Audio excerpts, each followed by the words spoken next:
We've been offering an analogy recently, a way to look at this that is helpful to many people, and so we're going to give it to you here. And even if you have heard this before, you'll hear it differently now. This will be easy for you. Imagine some subject like physical well-being, or like not enough money, or like whatever, and assign a stick to that subject. And put that stick in the pile that holds all the sticks of all the subjects that are currently important in your life experience. You may have heard us telling this story to you before, and we've said on one end of the stick is wanted, and on the other end of the stick is the absence of what is wanted. And then we've said to you sometimes, and it can be very effective, find a stick in the pile that you aren't having a problem with. And instead of focusing upon the stick that you're trying to solve the problem, focus upon one of the sticks in the pile that isn't a problem and focus on that.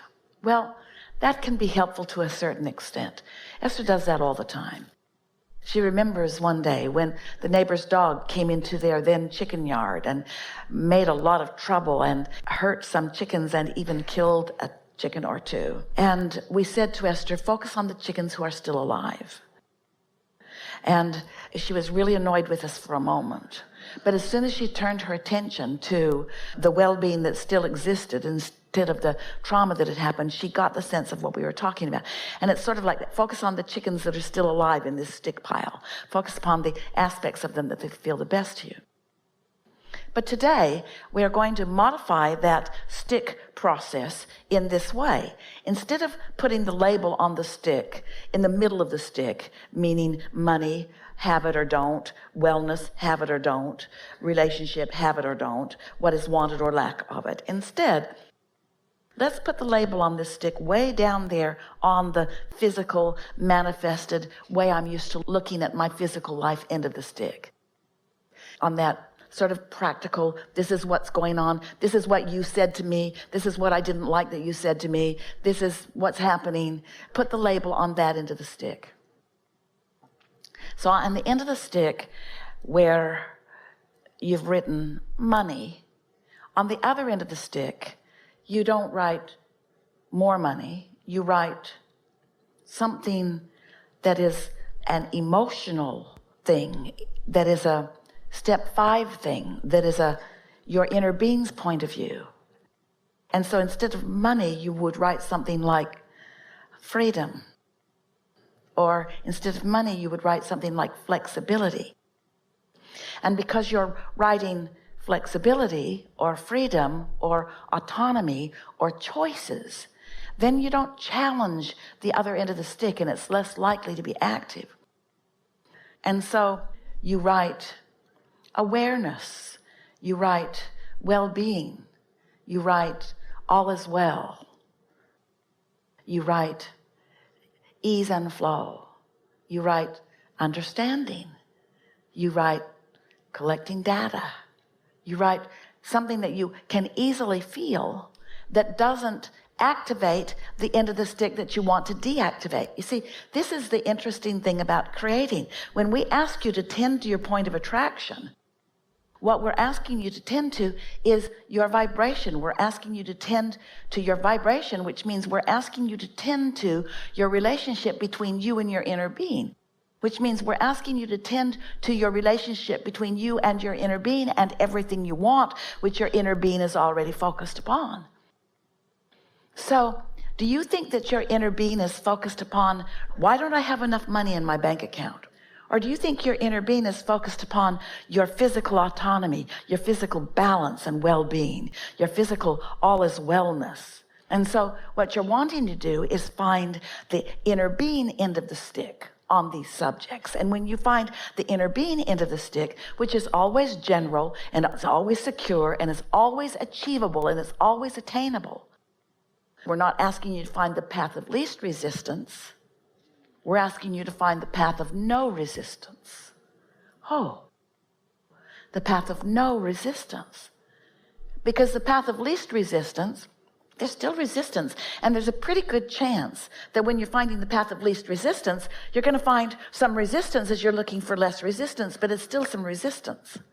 And sometimes looking for the path of least resistance leads you into a little bit more resistance, sometimes into a little bit of less resistance, a little less resistance. But it would take a long time for you on these subjects that really matter to you to stay focused long enough. And frankly, we love you so much, you don't have the time or the focus or the concentration power to stay focused upon that path of least resistance, if it's strong resistance, to get you very far. We love you very much. We don't want to hurt your feelings.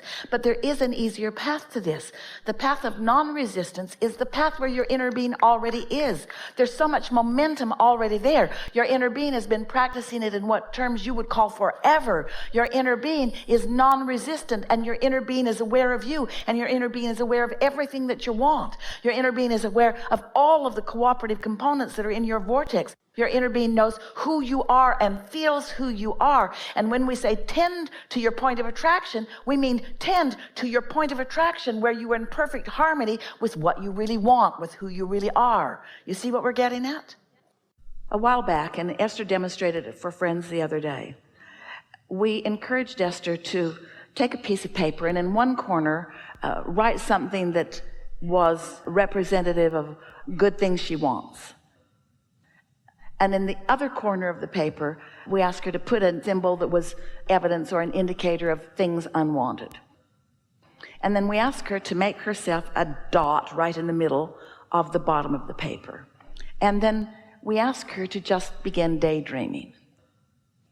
And so she thought a thought that was in harmony with all the good things she wants.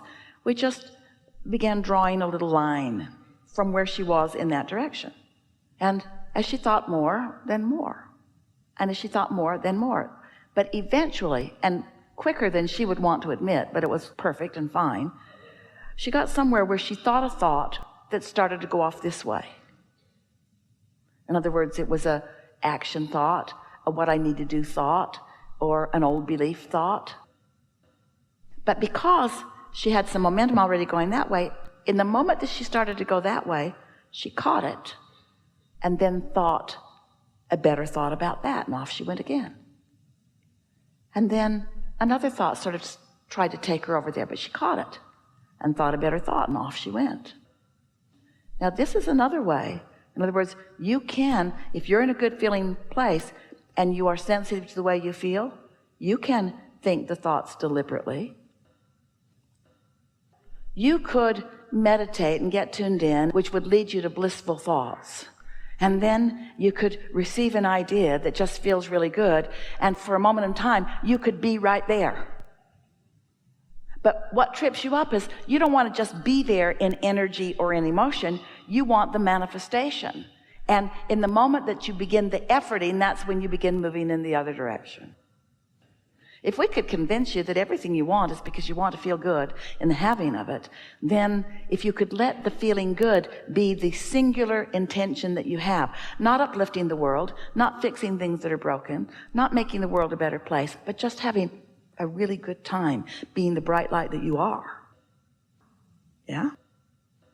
You've been studying about energy, and you're studying about vibration, and you're studying about receiving, and you're studying about focusing. The thing that is so interesting is that you get what you think about whether you want it or not. But sometimes something will happen and we hear you say, well, I wasn't thinking about that specific thing, so how did that specific thing come into my experience?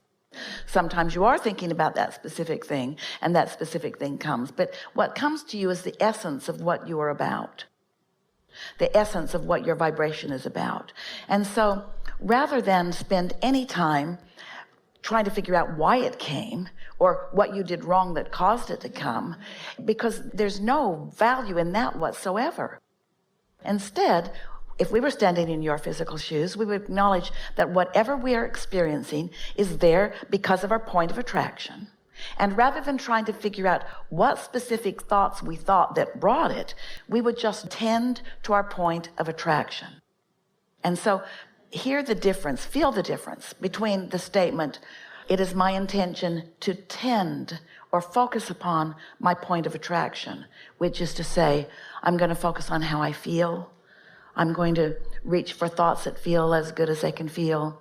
I'm going to quiet my mind so that I can feel what it feels like when my vibration rises. I'm going to be aware when I'm in a feeling of appreciation or love, and I'm going to take note of that.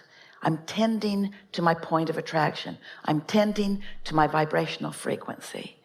Feel the difference in that. And why don't I have enough money in my bank account? Or why is this person that I'm attracted to not attracted to me? Or why can't I get along with these people I love? Because when you focus upon the things that are problematic and you try to think your way out of them, you don't think your way out of them, you think your way deeper into them. But in the process of thinking your way deeper into them, simultaneously you're also sending requests of what you really want into your vibrational reality. And so you could make up anything that you wanted. That never gets anyone anywhere. You don't solve problems by focusing on the problem. When you focus on the problem only gets bigger. It just becomes bigger and more obvious until it may reach a point that you may look at it and say, really? Now I see you. I saw you when you were little, and I kept looking at you till you got bigger, and I kept looking at you till you got bigger, and now you're really bothersome to me. But somewhere along there, we want it to occur to you now, and it is more likely for that to happen to you now than ever before. We want you to realize, say the words to yourself, I cannot get there from here. I cannot get to the bottom of something. I cannot solve a problem by focusing on the problem. A lot of people, they can't solve the problem, so they go to a specialist and they tell the specialist about the problem. Spiritual specialist or physical specialist. In other words, let's focus on this problem. Let's focus on this problem. And what we really want you to do is focus upon the incredible power of non-resistant thought, which means when you get your eye off the problem and on something else, we're not for a moment asking you to discard those thoughts. It's wonderful to get an idea about what you want to do. So we're not suggesting for a moment that when those thoughts come, that you shouldn't pursue those thoughts. Satisfaction comes from one place and one place only. Having an idea of what you want and moving in the direction of it. All we're asking you to be more aware of is when you are being a dream killer to your own dream. That's all. Don't be practical about your dreams, because when you're practical about them, you try to put pieces in that you don't have yet. You are practical. You are humans. And it's the thing that Esther is most focused upon not focusing upon these days. It's the thing that she's most focused upon not focusing upon. She wants to jump into action too soon because the dream doesn't feel like it's enough, but it is. The dream is enough. And if you can dream it and it's enough, and dream it and it's enough, and dream it and it's enough, and dream it, it's enough, it will demand things of you that you can't not give it, but they will be things that are in harmony with the dream. The impulse will be so strong that nothing could keep you from following that. And that's the difference between receiving the thought and trying to think it into place. Did you get that?